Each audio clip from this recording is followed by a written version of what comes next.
यह कहानी त्रेता युग की है। उस समय श्रवण कुमार नाम का एक बालक था। उसके माता पिता अंधे थे और उन्होंने श्रवण को कई मुसीबतों का सामना करते हुए पाला था। श्रवण कुमार बचपन से ही अपने माता पिता का बहुत आदर करता था। जैसे जैसे श्रवण बड़ा होता गया, उसने घर की जिम्मेदारी अपने कंधों पर ले ली। वहीं जाना सुबह उठकर सबसे पहले अपने माता पिता को स्नान कराने के लिए तालाब से पानी भरकर लाता था। उसके बाद वह तुरंत जंगल की ओर लकड़ियाँ बीनने जाता। फिर लकड़ियाँ लाने के बाद श्रवण चूल्हा जलाकर माता पिता के लिए खाना बनाता था। श्रवण को इतनी मेहनत करते देख उसकी माँ हमेशा उसे टोकती थी। वह कहती थी, श्रवण बेटा, तुम इतना सारा काम अकेले क्यों करते हो? खाना तुम मुझे बनाने दिया करो, मैं आसानी से बना लूँगी। इसके बदले तुम थोड़ा आराम कर लिया करो। माँ की इन बातों को सुनकर श्रवण कुमार कहता, नहीं माँ, मैं ये सारे काम आप लोगों के लिए ही तो करता हूँ। भला अपने माँ बाप के लिए किए गए कामों में कैसी थकान, उल्टा मुझे तो खुशी मिलती है। श्रवण कुमार की इन बातों को सुनकर उसकी माँ भावुक हो गई। वो रोज़ भगवान से प्रार्थना करती, हे प्रभु, इतना ध्यान रखने वाला श्रवण जैसा बेटा हर माता पिता के घर पैदा हो। श्रवण के माता पिता नियमित रूप से भगवान की आराधना करते थे। वह उनके लिए फूल और पूजा की अन्य सामग्री लाता, फिर खुद भी बिना देर किए माता पिता के साथ पूजा में शामिल हो जाता था। श्रवण धीरे धीरे बड़ा हुआ और जल्दी से घर के कार्यों को ख़त्म करके बाहर काम पर निकल जाता था। एक दिन श्रवण अपने माता पिता के साथ बैठा था। तभी उन्होंने श्रवण से कहा, बेटा, तुमने हमारी हर ख्वाहिश पूरी की है। अब हमारी केवल एक ही इच्छा है जिसे हम पूरी करना चाहते हैं। यह सुन श्रवण ने उनसे कहा, ऐसी कौन सी इच्छा बाकी है जिससे आप पूरा करना चाहते हैं? आप केवल आदेश दें, मैं आपकी हर ख्वाहिश को पूरा करूँगा। इस पर श्रवण के माता ने कहा, बेटा, अब हम बूढ़े हो चुके हैं और हम चाहते हैं कि मरने से पहले तीर्थ यात्रा के लिए जाए। भगवान के चरण में जाकर हमें सुकून की प्राप्ति होगी। अपने माता पिता की बात सुनकर श्रवण कुमार सोचने लगा कि वह उनकी इस इच्छा को कैसे पूरी करेगा। उस समय बस और ट्रेन की सुविधा नहीं थी, साथ ही उसके माता पिता देख भी नहीं सकते थे। ऐसे में उन्हें तीर्थ यात्रा कराना भला कैसे संभव हो पाता। तभी श्रवण कुमार को एक तरकीब सूझी। वह तुरंत बाहर गया और वहाँ से 2 बड़ी टोकरी लेकर आया। उसने उन दोनों टोकरियों को एक मजबूत डंडे से बांध दिया, बड़ा सा तराजू बना लिया। फिर श्रवण कुमार ने उस तराजू में अपने माता पिता को बारी बारी से गोद में उठाकर बिठा दिया। उसके बाद तराजू को अपने कंधे पर लेकर उन्हें तीर्थ यात्रा पर लेकर निकल पड़ा। वह लगातार कुछ दिनों तक अपने माता पिता को एक के बाद एक सभी पवित्र स्थानों पर घुमाने लगा। इस दौरान श्रवण कुमार ने अपने माता पिता को प्रयाग से लेकर काशी तक के दर्शन कराए। माता पिता को घुमाते समय श्रवण कुमार उन्हें उन जगहों के बारे में भी बताते चलते थे, क्योंकि वह आँखों से उस दृश्य को नहीं देख सकते थे। अपने बेटे की मेहनत को देख उसके माता पिता बहुत खुश थे। उन्होंने एक दिन श्रवण से कहा, बेटा, हम देख नहीं सकते, लेकिन कभी भी हमें इस बात का दुख नहीं हुआ। तुम हमारे लिए हमारी आँखें हो। तुमने हमें जिस तरह सारे पवित्र स्थानों की कथा सुनाकर उनके दर्शन कराए हैं, ऐसा लगता है जैसे कि हमने सच में प्रभु के दर्शन अपनी आँखों से किए हो। अपनी माता पिता की बातें सुनकर श्रवण ने कहा, आप लोग ऐसी बातें न करें। बच्चों के लिए माता पिता कभी भी बोझ नहीं होते। यह तो बच्चों का धर्म होता है। एक दिन श्रवण कुमार आराम करने के लिए अयोध्या के पास अपने माता पिता के साथ रुका। तभी उसकी माँ ने पानी पीने की इच्छा जताई। श्रवण को पास में ही एक नदी दिखाई दी। उसने अपने माता पिता से कहा, आप दोनों यहाँ आराम करें, मैं आप लोगों के लिए अभी पानी लेकर आता हूँ। नदी के पास पहुँचकर श्रवण कुमार कमंडल में पानी भरने लगा। उसी जंगल में अयोध्या के राजा दशरथ भी शिकार के लिए पहुँचे थे। पानी में हलचल की आवाज़ सुनकर उन्हें लगा कि कोई जानवर पानी पीने आया है। उन्होंने बिना देखे केवल ध्वनि सुनकर ही अपना तीर चला दिया।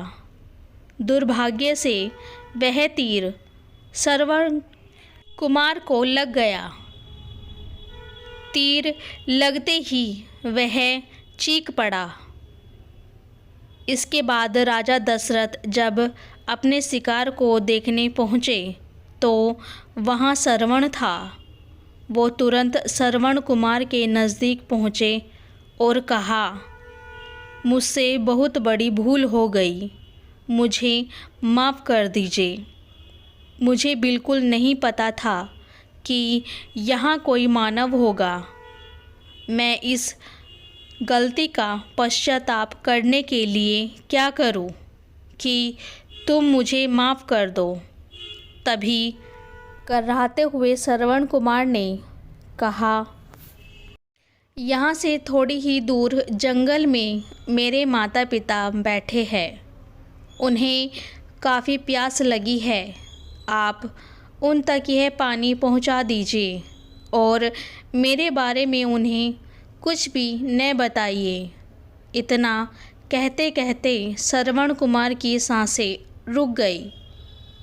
श्रवण कुमार की मौत से राजा दशरथ सुन पड़ गए। किसी तरह वो श्रवण कुमार के बताए अनुसार जल लेकर उसके माता पिता के पास पहुँचे। श्रवण के माता पिता अपने बेटे की आहट को बखूबी पहचानते थे। जब राजा दशरथ उनके करीब पहुँचे तो उन्होंने आश्चर्य से पूछा, तुम कौन हो और हमारे श्रवण को क्या हुआ? वह क्यों नहीं आया?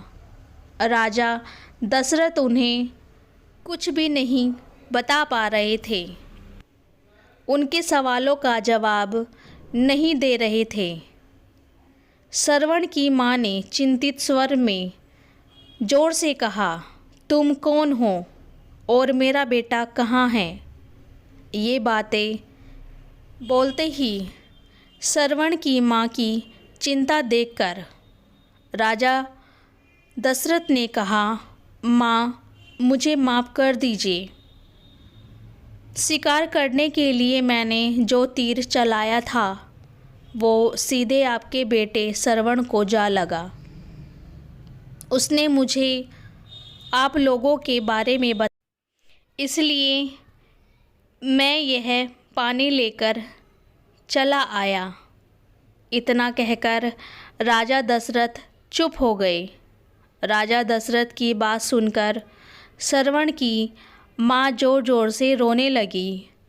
उन दोनों ने अपने बेटे की मौत के गम में राजा दशरथ के लाए हुए पानी को हाथ तक नहीं लगाया। श्रवण के पिता ने तभी राजा दशरथ को पुत्र वियोग का श्राप दे दिया। कुछ ही देर बाद श्रवण के माता पिता ने अपने प्राण त्याग दिए। बताया जाता है कि श्रवण कुमार के पिता के श्राप के परिणाम स्वरूप ही राजा दशरथ को अपने पुत्र राम से दूर रहना पड़ा था। राजा दशरथ के इस श्राप को पूरा करने के लिए ही भगवान राम को 14 वर्ष का वनवास भोगना पड़ा था।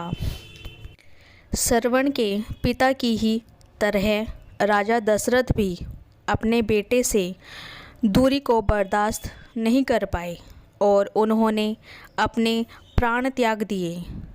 कहानी से हर बच्चे को अपने माता पिता की सेवा श्रवण कुमार की तरह ही निस्वार्थ भाव से करनी चाहिए। यही उनका सबसे बड़ा कर्तव्य है। जीवन घटनाओं का चक्र है। यदि बुरी घटनाओं के चक्र में आप फंसे हैं तो उससे निकालना बहुत मुश्किल होता है। यदि आपकी तोंद निकल गई है तो उसे अंदर करना उतना ही मुश्किल है जितना कि किसी संकट से बाहर निकलना। यदि आपको किसी भी प्रकार का रोग है, शौक है, धन का अभाव है या किसी भी प्रकार के संकट से आप घिरे हुए हैं तो हम आपको बताएंगे ऐसे 13 तरीके जिस पर अमल करके आप सुखमय जीवन बना सकते हैं। हिंदू संतों की पुस्तकों से प्रेरित होकर लिखा है अच्छे वाक्यों की संख्या। आपके दिमाग में चाहे बुरे विचार आते हो उसकी फिक्र करने की ज़रूरत नहीं। आप बस एक काम करें, वह यह है कि सुबह उठते ही आप एक अच्छा विचार सोचें या एक अच्छा वाक्य खुद से बोलने के लिए तैयार रखें।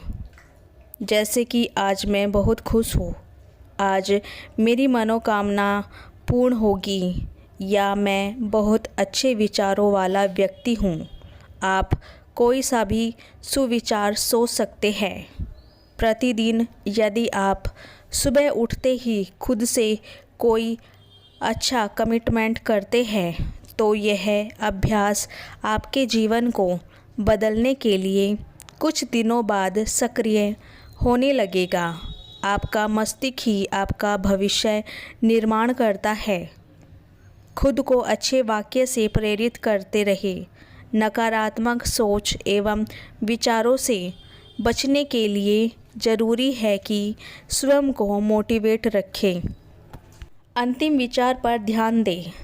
रात में आप जब सोने जाते हैं तो जो भी विचार या भाव लेकर सोते हैं वही विचार या भाव उठते समय का पहला विचार या भाव बन जाता है और इस तरह दिन भर वही दिमाग में रहता है। अंतिम विचार के बारे में सोचें।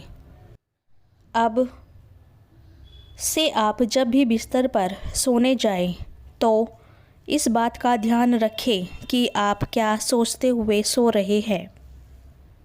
यदि नकारात्मक विचार है तो उसकी जगह अपने और अपने परिवार के लिए कुछ अच्छा सोचकर सोएं या अपने इष्ट देव के नाम का जप करते हुए सो जाए।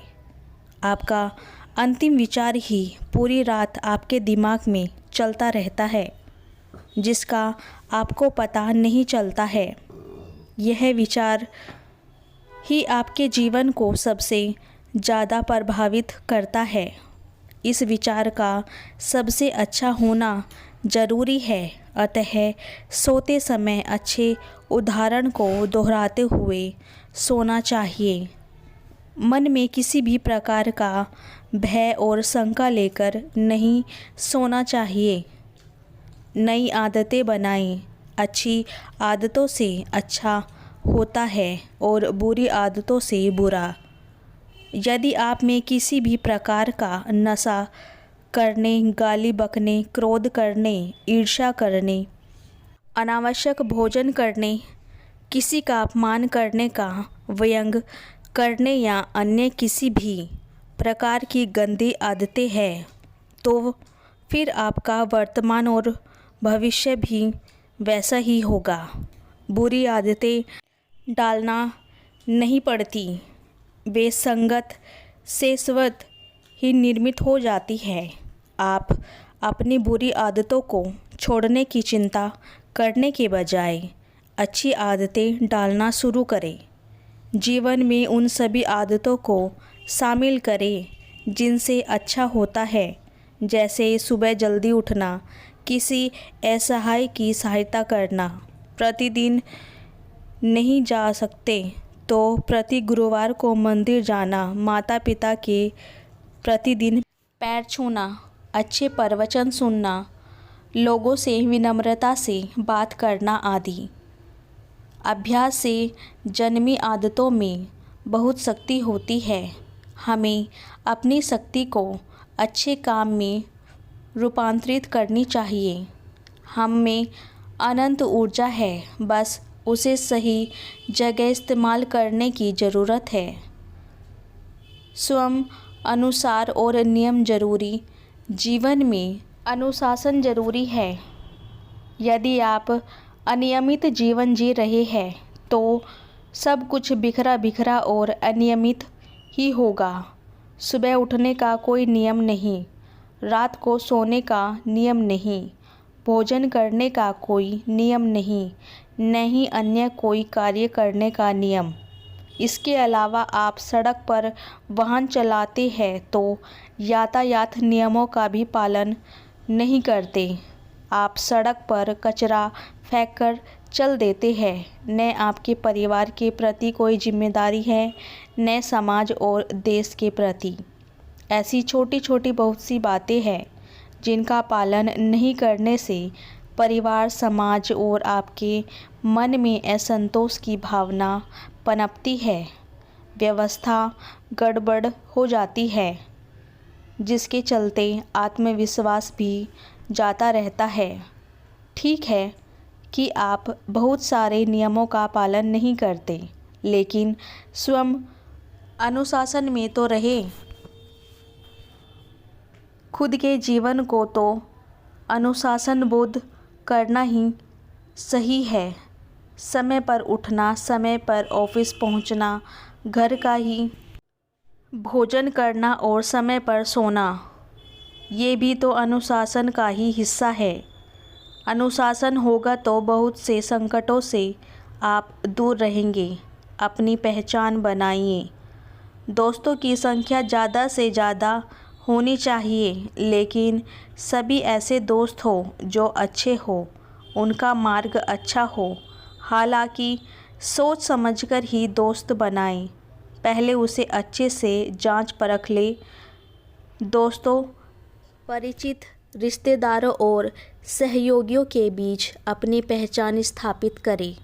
सभी से संवाद स्थापित करें और उनका हर संभव सहयोग करने का प्रयास करें।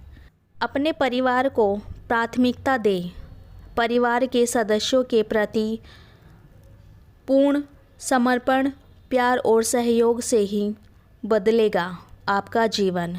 शुद्ध और उत्तम आहार जरूरी, शारीरिक और मानसिक स्वास्थ्य के लिए बहुत ज़रूरी है। आपके शरीर के हिसाब से उत्तम और रुचिकर आहार, हमेशा अलग अलग तरह का आहार ग्रहण करते रहिए, क्योंकि कोई भी आहार संपूर्ण नहीं होता। आहार शुद्ध जरूरी है। यह देख आप जो खा रहे हैं उसका आपके शरीर पर क्या असर होगा। सिर्फ स्वाद या मज़े के लिए न खाइए और न पिए। अन्न से शरीर ही नहीं, मन और मस्तिष्क का भी निर्माण होता है। जोखिम लेने से पीछे न हटे। जीवन में कई ऐसे अवसर आते हैं जबकि हमें जोखिम उठाना पड़ता ही है, तभी हम आगे बढ़ सकते हैं। रोज़मर्रा के जीवन को बोरियत से बचने और अधिक धन या सफलता प्राप्त करने के लिए जोखिम उठाना ही होगा। याद कीजिए वो अंतिम समय जब आपके कुछ कठिन करने का निर्णय लिया है। आज आप यहाँ हैं, वह इसलिए है क्योंकि आपने उस वक्त जोखिम उठाया था। अब इससे आगे जाना है तो आगे बढ़ने के बारे में सोचें। जोखिम उठाने का मतलब हो सकता है कि आप अपने इस जॉब से संतुष्ट नहीं हो और नई जॉब में जाना चाहते हैं।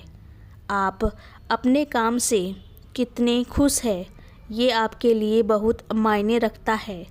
अगर आप अपनी जॉब या काम से खुश नहीं हैं तो दूसरा काम करें।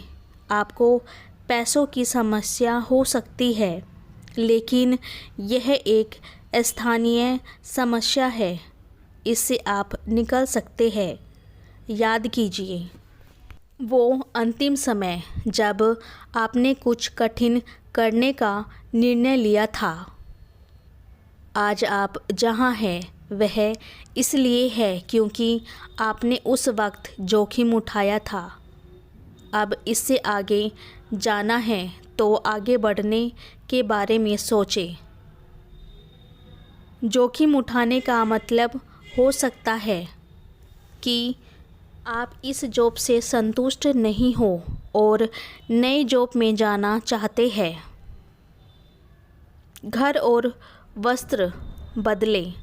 आपके घर को देखकर ही आपकी पर्सनैलिटी का पता लगाया जा सकता है।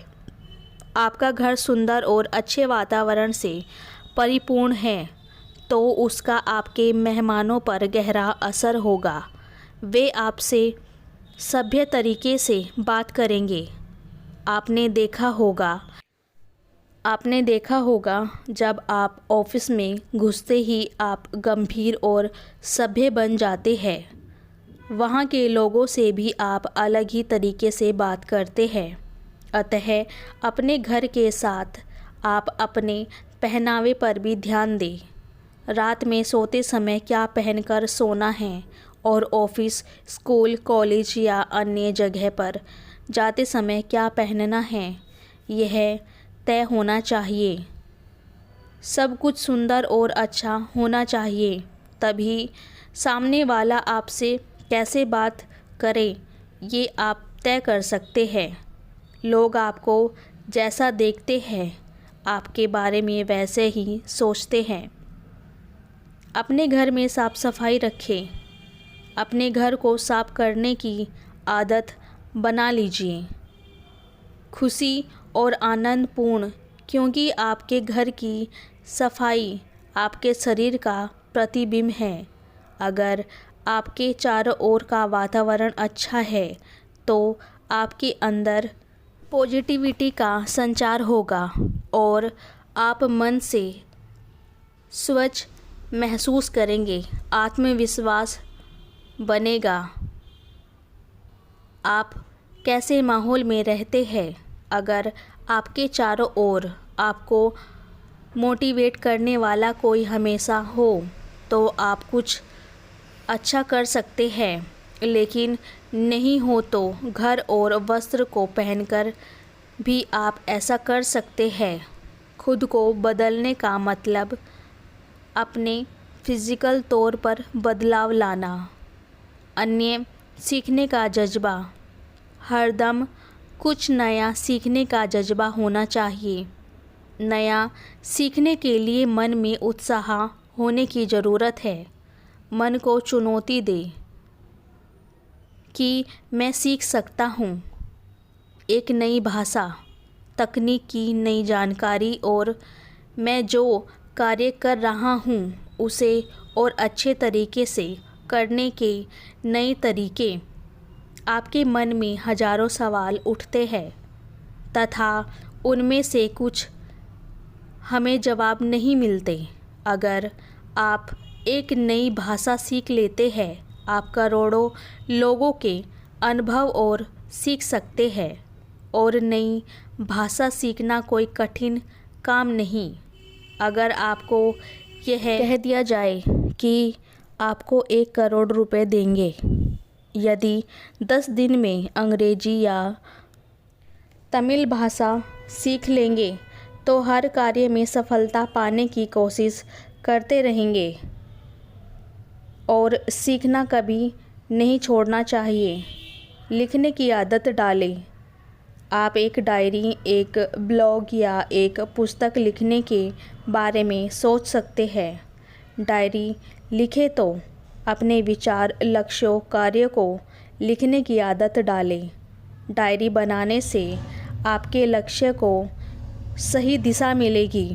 ये आपके सहायक की तरह काम करती है। इसके लिए आपको कुछ नहीं, बस एक पेन और नोटबुक चाहिए। बहुत से ऐसे सकारात्मक विचार या जानकारियाँ आपके पास होती है जिसे आप दूसरों को बता सकते हैं। आप कभी कभी ब्लॉग भी लिखें। आप ब्लॉग किसी भी सब्जेक्ट पर लिख सकते हैं। यह बहुत ज़रूरी है कि आपके उस लेखन से किसी की भावनाएं आहत न हों, या आप सोचते हैं कि आप में टैलेंट नहीं है तो आप गलत सोचते हैं। इसको साबित करने के लिए आप बुक या ई-बुक लिखना शुरू कर दें। हर मनुष्य में कोई ना कोई टैलेंट तो होता ही है। ज़रूरत है बस उसको पहचानने की। आप में अनंत संभावनाएं हैं। आप किसी भी टॉपिक को चुन सकते हैं, लेकिन ध्यान रखें कि आप जो भी लिखें उसमें सभी का हित हो, अहित नहीं। लिखते वक्त आपको यह भी ध्यान रखने की ज़रूरत है कि जिसके बारे में आप लिख रहे हैं या जिस विषय पर लिख रहे हैं उसका आपको पूर्ण ज्ञान है कि नहीं, क्योंकि अधूरे ज्ञान के कारण आप जो भी लिखेंगे वह गलत ही होगा। बोलने की कला ज़रूरी। बोलना सिर्फ मनुष्यों का गुण है और तार्किक और तथ्यपूर्ण बातें करना एक सभ्य मनुष्य के गुण हैं। लेकिन एक वक्ता होने के लिए बहुत कुछ पढ़ना और सीखना पड़ता है। जो लोग अधिक बोलते हैं या जो लोग बिल्कुल ही कम बोलते हैं उनकी बात नहीं सुनी जाती या उनको लोग तवज्जो नहीं देते। बोलने और भाषण देने की कला सीखनी चाहिए। शुद्ध उच्चारण से भी खुद के मन और दूसरों पर प्रभाव पड़ता है। आज जो भी सफल मनुष्य है वो एक अच्छा वक्ता है, अर्थात अच्छा बोल सकता है। आपको चाहे कुछ भी नहीं आ रहा हो लेकिन अच्छा बोलना आता है तो आप एक अनुभवी आदमी हैं, क्योंकि लोग सर्वप्रथम किसी व्यक्ति के बोलने से ही प्रभावित होते हैं। साक्षात्कार में अच्छा बोलने वाले की नौकरी ले उड़ते हैं और किसी महफिल में बेझिझक बोलने वाले ही अपनी पहचान कायम कर पाते हैं। किसी मंच पर अच्छे से अपने विचार व्यक्त करने वाले व्यक्ति के लिए ताली बजती है। बहुत से ऐसे महान राजनेता हुए हैं जिसमें कोई ज्ञान नहीं था, लेकिन वे लोगों से संवाद करना, भाषण देना और बोलना अच्छी तरह जानते थे। सत्ता में आने के बाद तो कई ज्ञानी लोग आपके आसपास आपकी मदद के लिए तैयार हो जाएंगे। गलतियां स्वीकार करें, खुद की और अपने मित्रों की गलतियां स्वीकार करें। खुद की का मतलब है यदि आपसे घर, कॉलेज, ऑफिस या अन्य कहीं पर गलती हुई है तो उसे स्वीकार करने में कोई हर्ज नहीं है। गलतियों पर पर्दा डालने का प्रयास करेंगे तो आप लोगों की नज़र में गिरते जाएंगे। काम करने वाले इंसान से गलतियां होती ही है। यह कोई बहुत बड़ा अपराध नहीं, लेकिन इसे स्वीकार नहीं करना अपराध होता है। अपने आप को दंड देने की कोई ज़रूरत नहीं है, बल्कि अपनी गलती मानकर हम सब कुछ भुलाकर एक अच्छी शुरुआत कर सकते हैं, क्योंकि गलती सफलता की ही है एक सीढ़ी जिसे पार किए बिना आप सफल नहीं हो सकते।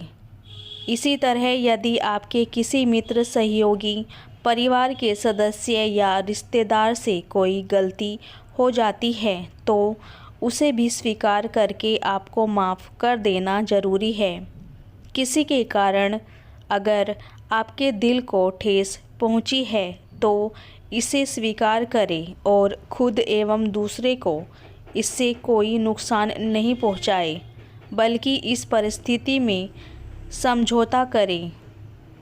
लोगों से गलतियां होती ही है, अपना समझकर उसे स्वीकार करें। आप नया करने की ताकत और सोच रखते हैं। आप हर दिन एक नई शुरुआत कर सकते हैं। आप भय और दुर्बलता से परिपूर्ण विचारों से दूर रह सकते हैं। आप हर कार्य के लिए ईश्वर का धन्यवाद करते हैं। आप व्यर्थ की बातों और टीवी सीरियलों में बर्बाद समय क्यों कर रहे हैं? आप हर माह खुद को एक नया चैनल या टारगेट देते हैं। आप सही और गलत की पहचान करना जानते हैं। आप हाँ और ना करना अच्छी तरह जानते हैं। आप दिन में 20 बार हंसते या मुस्कुराते हैं। आप सांप्रदायिक या नास्तिक नहीं, धार्मिक व्यक्ति हैं। अंत में इसी तरह ये ढेरों सवाल खुद से पूछने की ताकत रखते हैं, और अगर उनके उत्तर ज़्यादातर हाँ में हैं तो ठीक है, अगर नहीं में हैं तो हाँ में बदलने की ताकत रखते हैं।